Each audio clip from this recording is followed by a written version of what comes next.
오늘 우리가 함께 볼 누가복음 9장 23절은 제목이 있습니다. 제자도라고, 도는 길도자죠. 제자의 길을 말하는 것이 바로 누가복음 9장 23절이고, 이것은 예수님이 제자들에게 하신 말씀이죠. 나를 따라오려거든, 나를 따르려면, 따라오려거든, 내 제자가 되려면 이라고 하는 말입니다. 물론 당시의 제자들도 우리들도 이미 하나님의 제자가 되었습니다. 제자가 되는 것은 우리 마음대로 안 되죠. 주께서 불러주시고 제자 삼아 주셔야 되기 때문에 그 뒤에 나를 부인하고 자기 십자가를 지고 나를 따를 것이니라 라고 하는 것은 제자가 되고 싶은 사람이 할 일이 아니고 이미 제자가 된 우리가 반드시 해야 되는 그런 제자의 길을 예수님이 제시하고 있습니다. 제가 언젠가 설교하면서 이런 고백을 했던 기억이 나는데, 우리 복음성가 중에서 땅 끝에서 주님을 만나리 라고 하는 찬송, 여러 번 반복했었는데 어느 날 그 찬양을 함께 하다가 갑자기 혼자 충격을 받으면서 어찌할 줄 몰라 했을 때가 있습니다. 왜냐하면 땅 끝에서 주님을 만나리, 근데 내가 주님 가신 길을 따라가야지 그 땅 끝에서 주님을 만날 수 있는데 지금 내가 주님 가신 길을 따라가고 있는가라고 하는 질문이 저한테 그 찬양을 통해서 와지고, 나는 아닌 것 같다라고 하는 생각 때문에. 그러면 신앙생활 잘하고 나름대로 목사로도 생활하고 또 11조도 꼬박꼬박하고 쭉 길 따라가는 끝에서 주님을 만날 수 없을 수 있습니다. 주님이 가신 길을 따라가지 않으면. 그래서 오늘도 나를 따라오려거든, 주님이 가신 길을 우리가 따라가기 위해서 자기를 부인하고 자기 십자가를 지고 나를 좇을 것이니라 라고 하는 이 주의 명령, 주의 말씀은 다른 어떤 말씀보다도 주의 제자들인 우리에게 참 중요한 말씀이 아닐 수 없습니다. 자, 그런데 문제는 이 말씀을 예수님이 주신 그 배경을 보면 오병이어의 기적을 예수님이 일으켰습니다. 그 오병이어의 기적을 보고 누린 사람들은 물론이고 제자들도 깜짝 놀랐을 것입니다. 우리 주님이 이 정도구나. 그래서 사람들은 예수님을 떡의 임금으로 막 삼으려고 했죠. 오늘 이 시대 교회들이 주님을 바로 그렇게 임금 삼습니다. 축복, 축복, 성공, 성공. 그런데 누가복음에 기록되어 있지 않지만은 떡의 임금 삼으려고 한 그 상황 뒤에 예수님이 제자들에게 너희는 나를 누구로 하느냐라고 묻습니다. 너희는 나를 저들과 똑같이 떡의 임금으로 생각하고 있지 않느냐를 확인하시는 거죠. 그때 우리 누가복음 우리 오늘 본문 바로 앞에 보시면 하나님의 그리스도십니다. 마가복음에는 주는 그리스도십니다. 마태복음 주는 그리스도 살아계신 하나님의 아들입니다라고 베드로가 고백하죠. 그때 예수님이 뭐라고 말씀하십니까? 아무든 21절에 보면 이 말을 아무에게도 이르지 말라라고 말합니다. 물론 이것은 예수님의 메시아 되심이 공개적으로 드러나는 시간이 정해져 있습니다. 하나님의 십자가 시간표죠. 그 시간이 앞당겨지지 않도록 미리 메시아의 심이 드러나면 유당국자로부터 십자가의 타이밍 전에 관심의 대상이 되고 공격의 대상이 되어서 하나님의 십자가 타임테이블이 문제가 될 수 있습니다. 그러나 또 한 가지 중요한 이유는, 너희들 입 다물어라고 하는 중요한 이유는 베드로 네가 고백한 그 고백에 문제가 있어라고 하는 겁니다. 틀린 고백을 계속 이야기하는 것은 말이 안 되죠. 예수님이 무엇이 문제가 되어서 입 다물어라라고 하는가 하면 그 뒤에 보면 주께서 십자가를 이야기, 나는 죽는다라는 이야기를 하죠. 그래서 베드로에게 빠진 고백에 빠진 것이 바로 십자가입니다. 예수님의 오병이어를 보고 떡의 임금 삼으려고 했던 자들에게도 전혀 염두에 두지 못한 것이 바로 십자가다, 십자가. 이게 주의 제자인 우리들에게 가장 심각한 문제고 가장 중요한 문제입니다. 한 가지 실례를 들면 하나님이 아브라함에게 너는 너의 본토 친척 아비의 집을 떠나라 라고 했죠. 그게 사실은 네 자신을 부인해라고 하는 말입니다. 그게 쉬운 일이 아니죠. 그렇죠? 본토라고 하는 것은 갈대아 우르인데 당시에 최고의 문명 도시입니다. 그 문명에서 함무라비 법전이 나왔죠. 그런데 그 문명은 아브라함으로 하여금 모든 것을 이룰 수 있게 해주는 환경이죠. 근데 그 환경을 버려라. 우리로 친다면은 그 한국 최고의 대기업의 임원 자리에 있는데 그 임원 자리가 자기의 모든 어떤 욕망 이런 것들을 채워줄 수 있는 배경이 되죠. 그거 사표내고 나와라고 하는 말이랑 다르지 않습니다. 그리고 친척이라고 하는 것도 아브라함 아버지가 데라가 우상을 만들어서 파는 우상 신전하고 관련이 있죠. 바로 우상하고 관련 있는 자들은 당시에 거대 사회의 왕족과 거의 같은 지위입니다. 쉽게 이야기하면 아브라함은 금수저 집안이란 말입니다. 친척을 떠나라라는 금수저 그거 버려라고 하는 거예요. 얼마나 좋은 조건인데. 아비의 집이라고 하는 것은 아버지의 모든 것을 물려받는 그 상속권으로 보면 됩니다. 이거 다 포기하고 떠나라라고 하니까 아브라함에게는 보통 문제가 아니죠. 그래서 성경은 이것을 아브라함의 믿음으로 순종했다. 갈 바를 알지 못하고 다 버리고 떠났다. 라고 표현하고 있습니다. 자, 그런데 솔직히 우리들을 보면 우리도 그렇습니다만은 보통 교회에서 뭐 금요 기도회 하면서 기도 제목들 내라 막 그러면 대부분 뭡니까? 본토 친척 아비의 집을 확고하게 해 주십시오 아닙니까? 물론 그런 기도가 틀렸다는 것은 아닙니다. 그러나 그것만 있다면 본질적으로 그것이 중심에 있다면 결코 주님을 따른 적이 없는 거죠. 주님의 제자가 아닌 거죠. 더 노골적으로 이야기하면 하나님의 자녀 그리스도인이 아니라고 할 수 있습니다.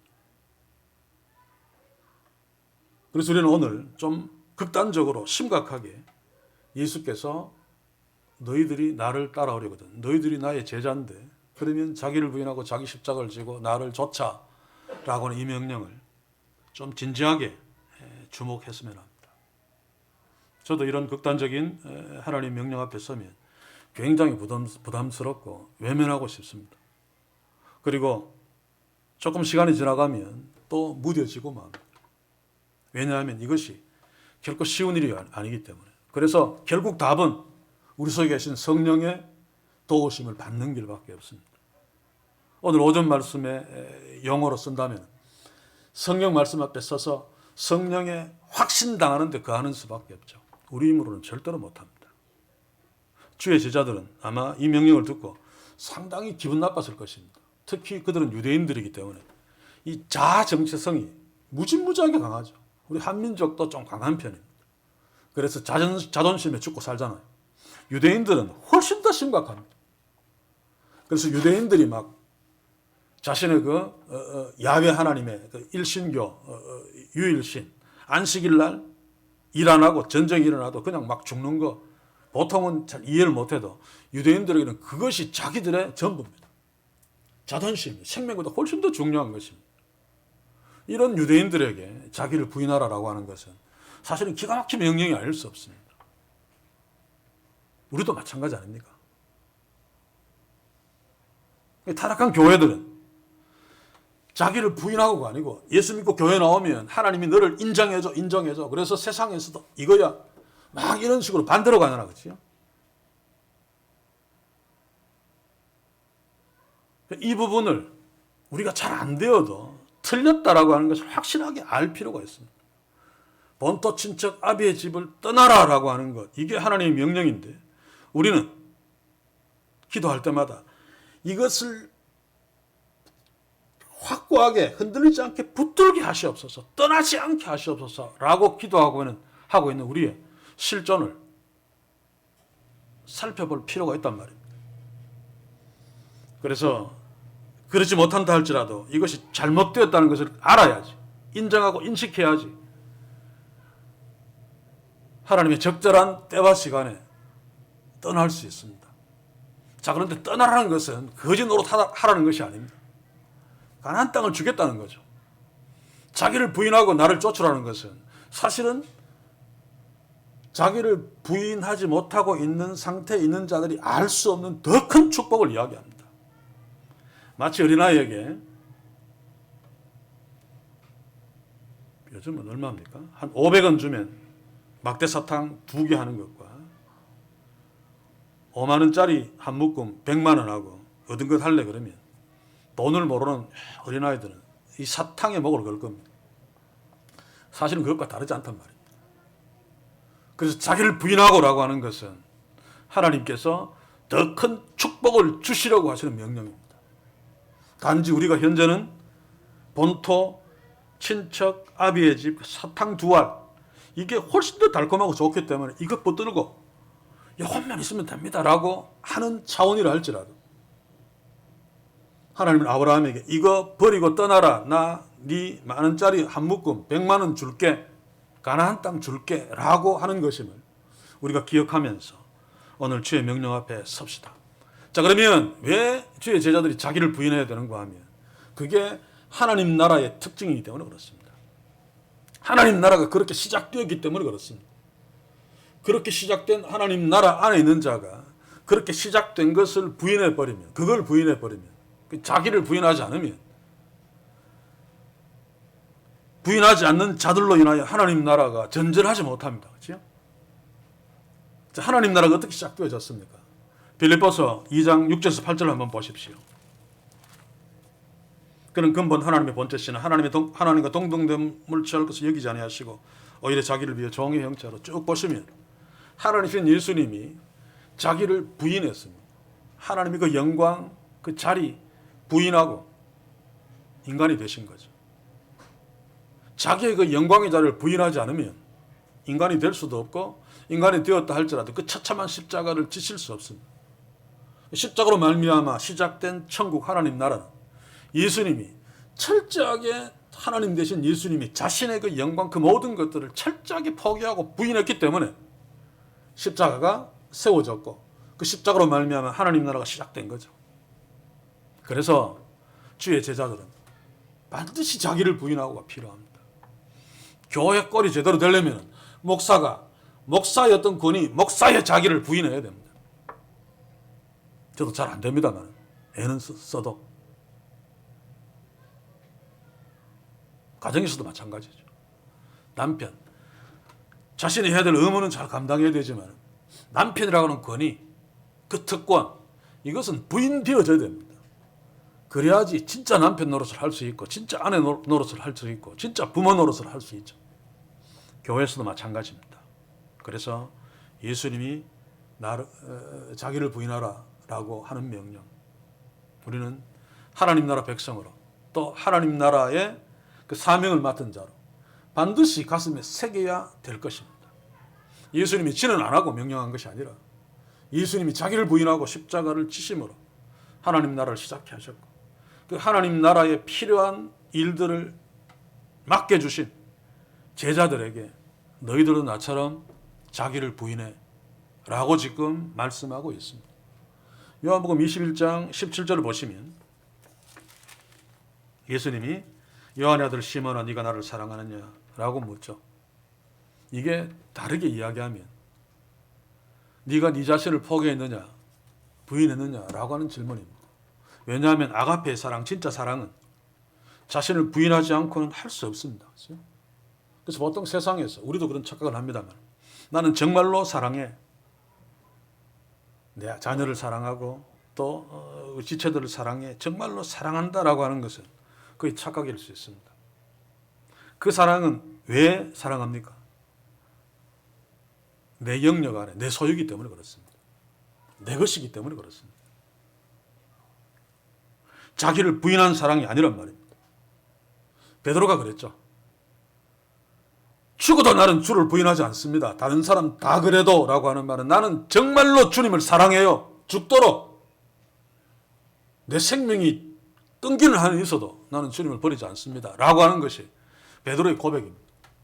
나 예수님 정말로 사랑해요 라고 하는 거죠. 근데 베드로가 고백한 그 사랑은 뭡니까? 나를 위한 사랑입니다. 예수님을 통해서 내가 출세할 수 있으니까. 예수님이 왕권을 차지하고 이스라엘을 건설하시면 내가 좌회전 우회전 할 수 있으니까. 내가 부인되지 않았기 때문에 예수님을 그토록 사랑한 것입니다. 베드로는. 그런데 결정적인 순간에 내가 망가지는 상황이 되니까 예수님 때문에 예수님을 부인해 버리잖아요. 베드로가 예수님을 부인한 것은 자기를 부인하지 않았기 때문입니다. 자기를 사랑했기 때문입니다. 다시 말하면 이전에 예수님을 사랑한다, 예수님을 부인하지 않겠다라고 하는 말은 착각입니다. 착각. 베드로는 이전에 예수님을 사랑한 적이 없습니다. 자기를 사랑했습니다. 예수님을 통해서. 우리가 혹시 이런 착각을 하고 있지 않은지 한번 돌아보자 그 말입니다.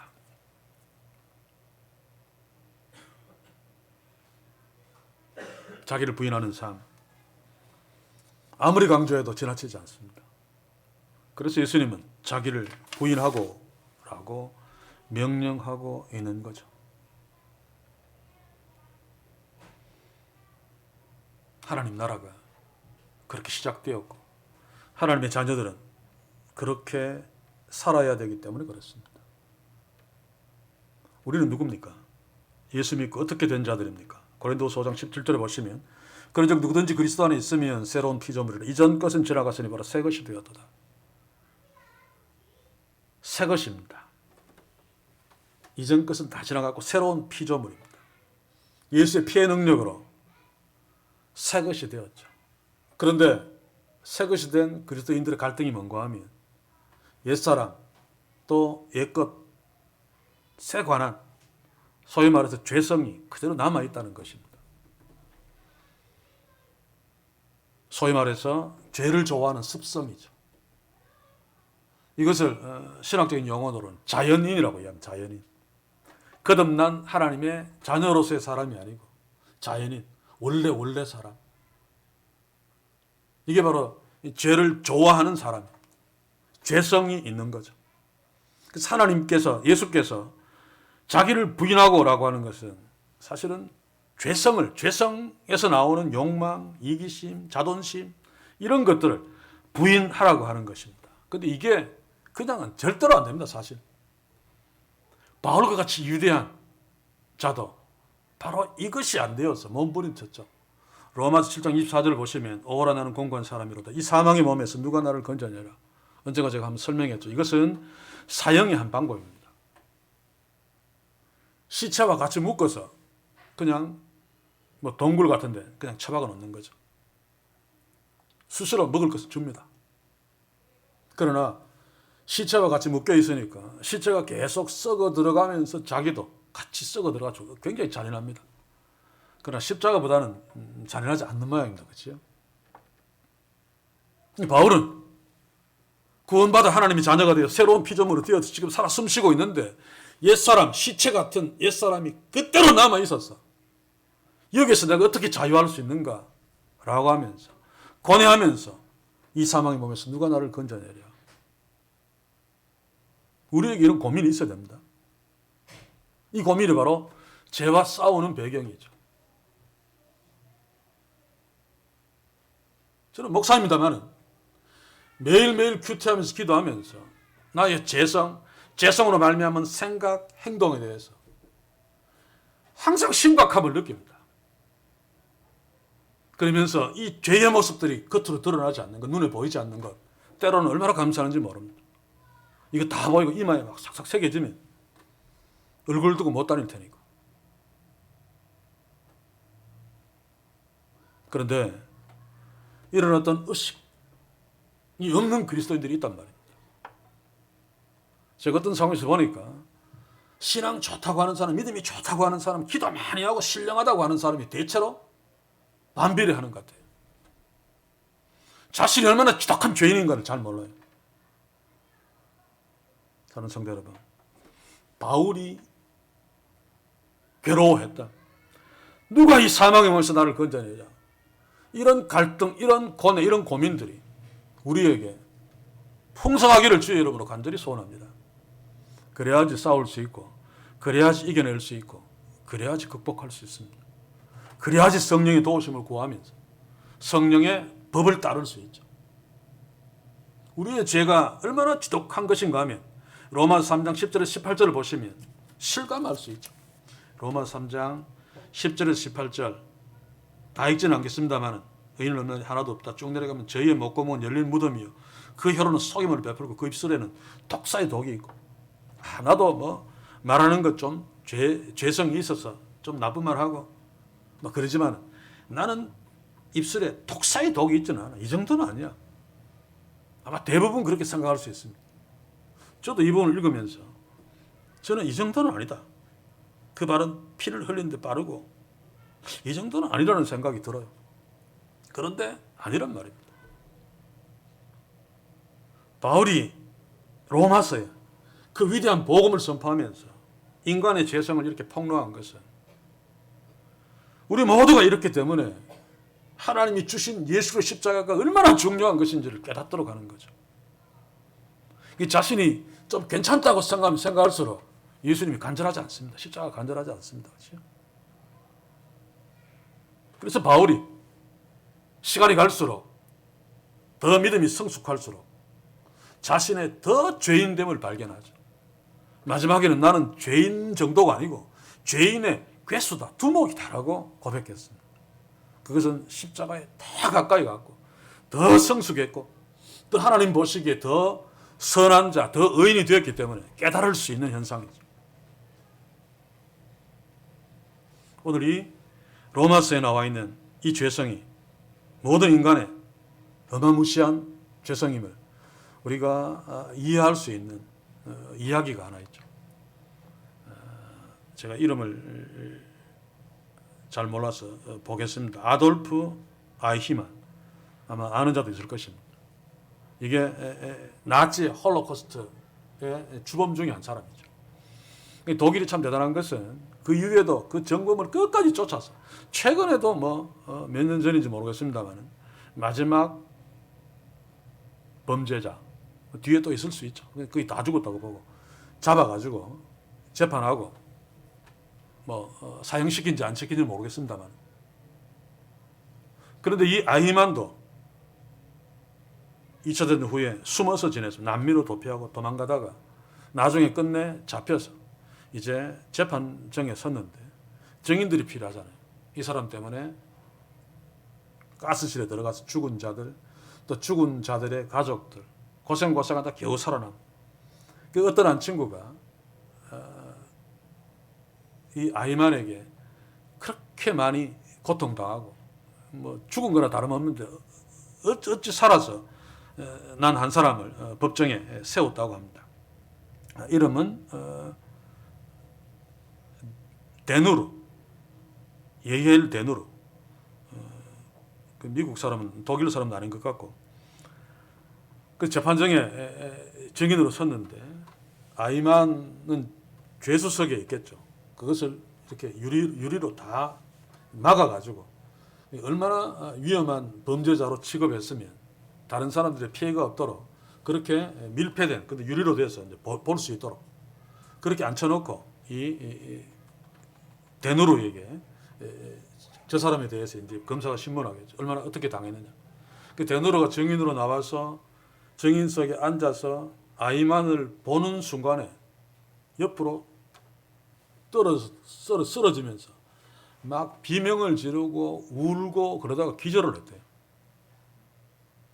그래서 이 사람은 증언을 하지 못하고 그냥 재판이 지나갔는데 나중에 CBS 방송입니까? 저도 옛날에 좀 보기는 60 Minutes라고 하는 다큐 프로그램이 있습니다. 거기에 이 PD가 아마 출연시켰겠죠. 그래서 당시에 그 장면, 그게 아마 녹화가 되었던 거예요. 장면을 보여주면서 당신은 아이만을 보는 순간에 왜 그렇게 비명을 지르면서 옆으로 쓰러졌다가 기절했습니까?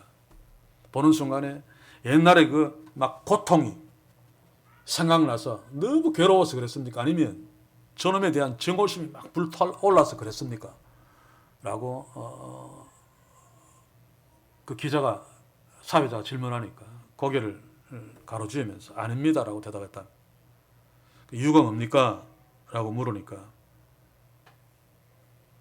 아이만을 보는 순간에 그 이전에는 막 지구가 막 끌어올랐는데 아이만은 나이가 좀 들었겠죠. 그치? 너무 평범하고 너무 착해 보여서 비명을 지르고 기절했다는 것입니다. 왜냐하면 그 사람을 보는 순간에 너무 두려워서. 왜 두려웠는가 하면 나도 저 사람과 다르지 않구나. 나도 저 사람의 상황, 예를 들어서 히틀러의 그 직속 부하가 되고 그 책임자가 되고 하면 저놈처럼 수많은 사람들을 가스실에 집어넣고 잔인한 짓을 했겠구나. 나도 다르지 않구나라고 하는 것을 깨닫는 순간에 기절하지 않을 수 없었다는 거죠. 이게 우리의 인간의 죄성을 말해주는 좋은 예화라고 생각되어집니다. 요즘 뭐 조두순 나와서 이 사람 못 간다 그러대요. 다른데 뭐 세를 안 줬어. 그래서 뭐 지금 뭐 무슨 법입니까? 그것도 하죠. 이제 뭐 500m 초등학교 500m 주변에는 거주하지 못하도록. 물론 참 나쁜 놈입니다만, 그러나 그 나쁜 놈을 조심하면서 우리의 자녀들을 지키는 데서 끝나지 아니하고 내 속에도 저렇게 무섭고 더러운 죄성이 있다라고 하는 사실을 깨닫는 데까지 나아가야 됩니다. 특히 우리 그리스도인들은. 그래서 로마서 3장 이 부분을 읽으면 조두순에게 딱 갖다 맞추면 아무도 이 일을 제기 않고 맞지. 그런데 나에게도 동일하다는 거죠. 그래서 예수님이 주의 제자들에게 자기를 부인하고 라고 명령한 것입니다. 이런 자신의 죄성이 뭡니까? 자랑하고 싶고 높아지고 싶고 또 그렇지 않다 할지라도 남이 나보다 낮아지게 만들고 싶고 내가 절대적으로 행복하지 않다 할지라도 남이 막 불행하면 막 행복해지고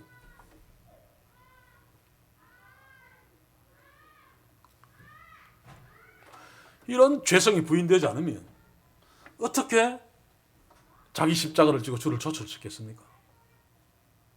택도 없는 일인데 이 택도 없는 일을 우리가 이전까지 또 이 시대 교회들이 참 잘도 하고 있습니다.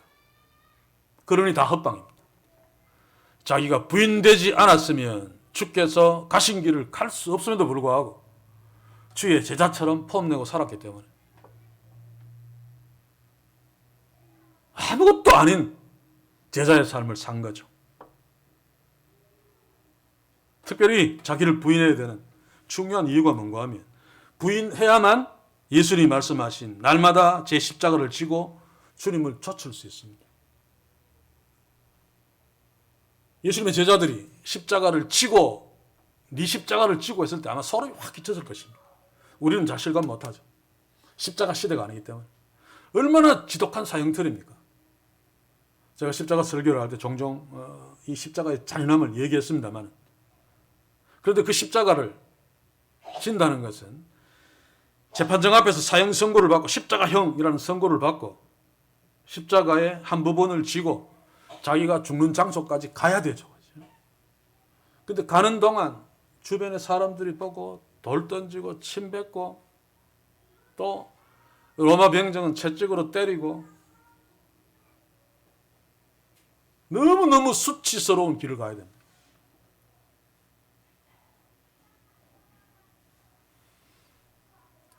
유대인, 수치를 죽음보다 싫어하는 그 수치 문화 속에 있는 유대인들에게 이런 명령을 했다.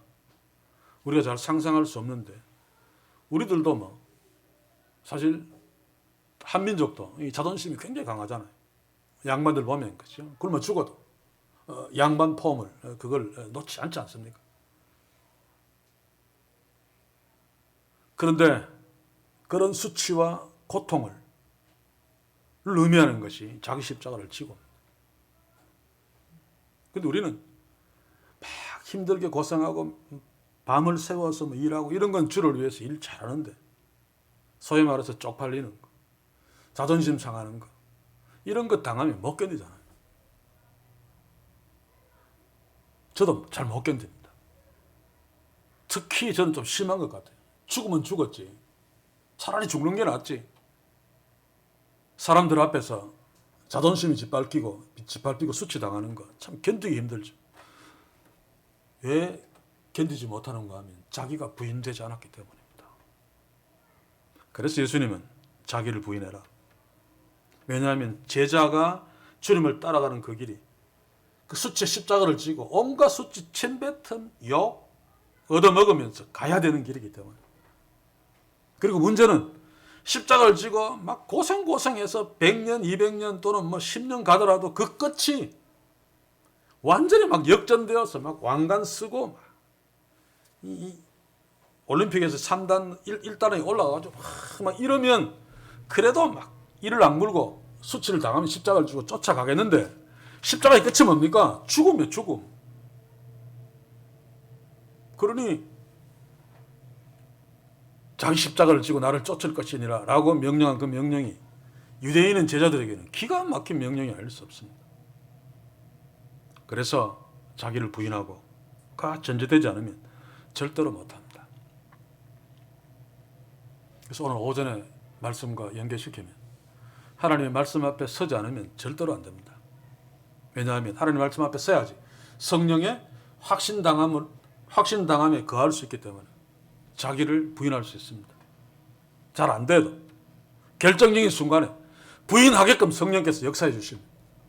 확신당하도록 확 눌러주십니다. 그래서 예수께서도 성령을 이야기하셨죠. 자기를 부인하고 자기 십자가를 지고 주를 쫓아야 되는 제자들에게 사도행 1장 8절에 보시면 오직 성령이 너희에게 임하시면 너희가 권능을 받고 예루살렘과 온 유대와 사마리아와 땅끝까지 이르러 내 증인이 되리라. 너희 증인이 되라고 명령한 것이 아니라 될 것이답니다. 어떻게? 성령이 너희에게 임하면 된다. 권능을 받고 이것은 제가 말씀을 전하는 권능이다 그랬는데 거기에 바로 자기 십자가를 지고 온갖 수치를 당하면서 주님을 쫓아갈 수 있는 권능입니다. 이것은 성령이 임하시면 성령이 자기를 부인하게 해주시기 때문에 가능한 거죠. 그래서 우리도 이 큐티를 하면서 오래전과 이 큐티 노트를 가지고 이렇게 비교할 수 있다면 또 그렇지 않더라도 기억을 내가 처음 예수 믿을 때 10년 전하고 자기를 비교하면 아마 어떻게 정확하게 뭐 CCTV로 기록된 것이나 어떤 기록들을 볼 수 있다면 깜짝 놀랄 정도로 그때에 비해서 내가 많이 나를 부인하고 십자가를 좇으며 가고 있구나를 깨달을 수 있을 것입니다. 그게 전혀 아니라면 제자의 길을 간 적이 없습니다. 그래서 오늘 헌신을 다짐하며 재직으로 예배 앞에 섰는데 헌신이라고 하는 것, 몸을 드린다는 것이 내 몸이 부인되지 않으면 하나님께 못 드리죠. 그래서 자기를 부인하는 이것이 얼마나 중요한 것인가. 그래서 성령이 너에게 임하시니 우리는 성령이 이미 와 계십니다.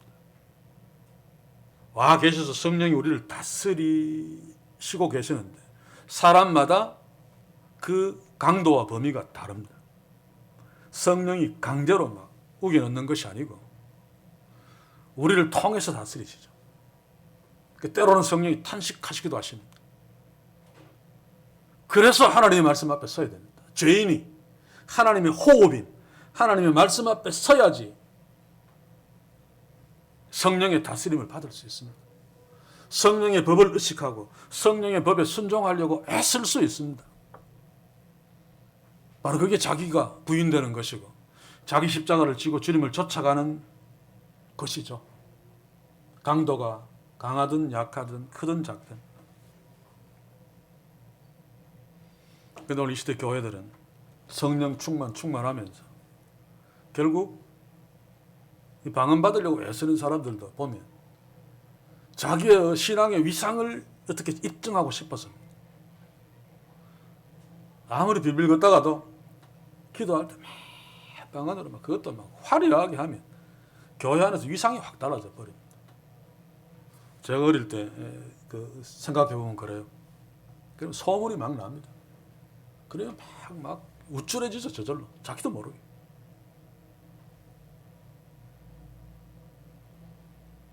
저는 우리 모친을 생각하면 그렇습니다. 상당히 겸손한 사람인데 은사, 뭐 기도, 뭐 신령함 이런 데서는 겸손하지 않습니다. 방언을 대다 잘하니까 본인은 그것을 교만이라고 생각하지 않을 것입니다. 이런 것들로 사탄이 미혹하는 것은 바로 자기가 부인되는 것이 아니라 자기를 돋보이게 만들려고 하는 거죠. 그래서 십자가를 지고 주님을 좇지 못하도록 교회가 교회꼴이 되지 않도록, 그래서 교회마다 각자 사람들의 어떤 가치를 강조하잖아요. 우리가 가치 없다는 뜻이 아닙니다. 우리는 하나님의 자녀이므로 세상 그 어떤 것보다 하나님 앞에서 가치 있는 존재인데, 그렇기 때문에 주님이 원하시는 길을 가야 하는 권리와 축복이 있죠. 의무가 있죠.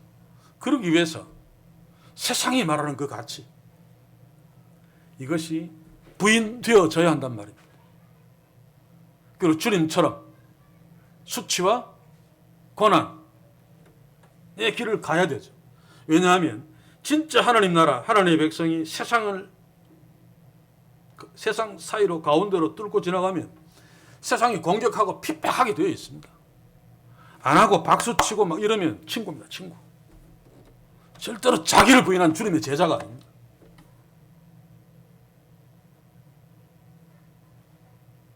사랑하는 성도 여러분, 올 한 해 날마다 말씀 앞에 서서 성령의 확신당하는 일에 거함으로, 나는 안 되는데 성령의 역사하심으로 항상은 되지 않는다 할지라도 결정적인 순간에 내가 부인되고, 그래서 상대방을 사랑하고, 내가 부인되어 상대방을 덮어주고, 내가 부인되어 상대방을 미워하지 아니하고, 내가 부인됨으로 상대방이 나한테 주는 수치와 그 고난을 그대로 감수하면서 주의 제자의 길을 걸어가는, 그래서 그에게도 십자가가 세워지고 그도 함께 십자가의 길을 걸어가는, 그러므로 말씀 앞에 서서 성령 충만한 이 안에 되기를 원합니다. 로마서 8장 6절 보시면 성령이 친히 우리 영으로 더불어 우리가 하나님의 자녀인 것을 증거하시나니, 이거 어떻게 우리가 체험하고 있습니까? 막 뜨거워서 막 그렇습니까? 우리가 하나님의 자녀인 것을 스스로 인식 가장 잘할 때가 하나님 말씀 앞에 섰을 때 아닙니까? 그냥 세상에서 살아도 하나님을 의식할 때 아닙니까? 성경만이 하나님을 아는 지식으로 교훈받기 위하여 유익한 책입니다.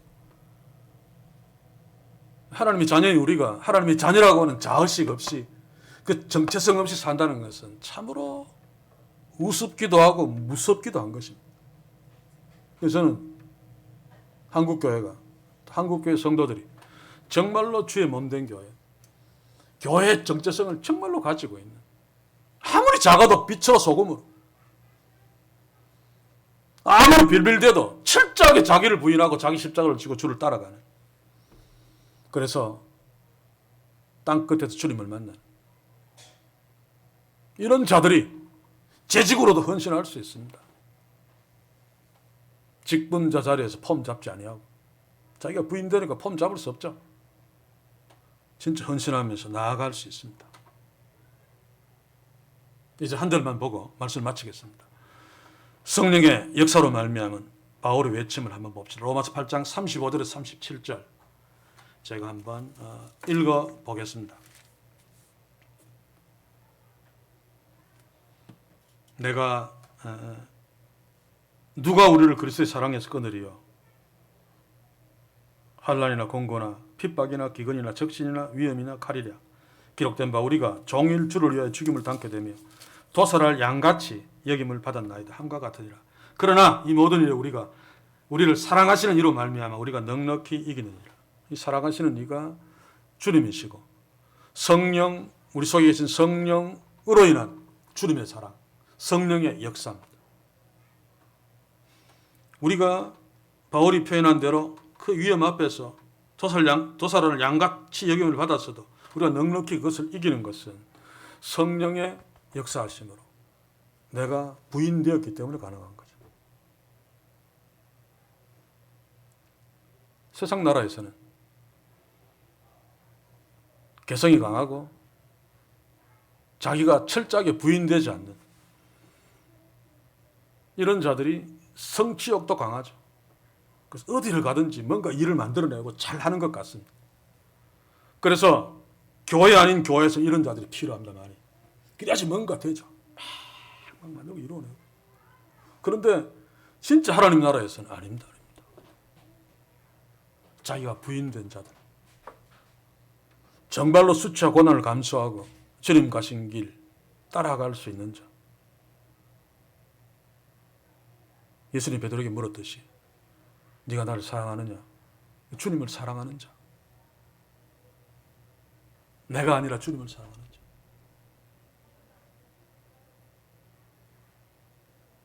하나님께서 재직으로 임명해 주신 우리들, 이게 아니면 주의를 감당할 수 없을 뿐만 아니라 잠시도 하나님의 자녀로도 살 수 없다는 사실을 기억하고, 우리는 연약하나 우리 속에 계신 성령은 우리로 능히 그 일을 할 수 있게 하신다라고 하는 분명한 말씀의 가르침에 의지해서 바울이 디모데에게 명령한 것처럼 하나님의 말씀을 배우며 확신한 일에 거함으로 말미암아 악한 세상, 강한 세상, 속이는 자들을 이기면서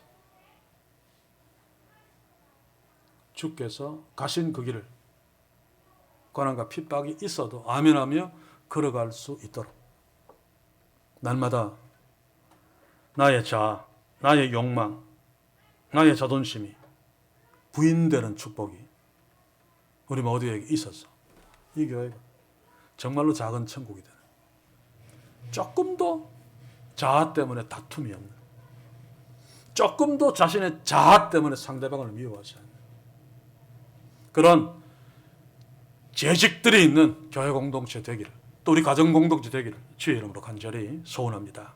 기도합시다. 주여, 오늘도 참 부담되는 주의 명령 앞에 함께 섰습니다.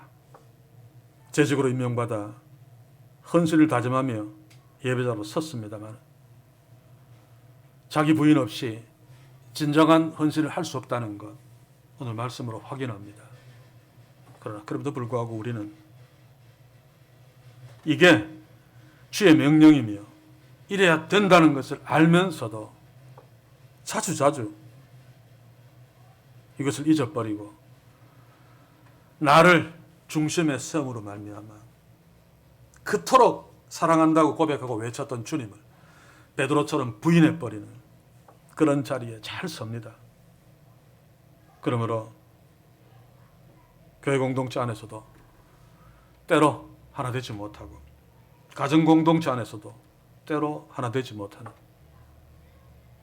그런 연약한 저희들을 긍휼히 여기시고 주의 성령이여 날마다 우리로 하여금 말씀 앞에 서게 하셔서 성령의 다스림을 받음으로 바울이 그토록 고민했던 사망의 몸에서부터 자유하여 자기를 부인함으로 주님이 가신 그 길을 잘 따라감으로 하나님 나라가 더욱 전진하며 그 길 끝에서 우리 재직들, 우리 모두 주님을 만나 기뻐하며 감사하며 그 주께 영광 돌려드리며 함께 찬송하는 그런 복된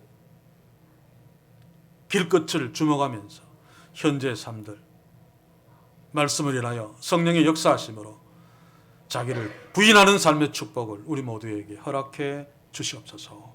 예수님의 이름으로 기도하옵나이다. 아멘.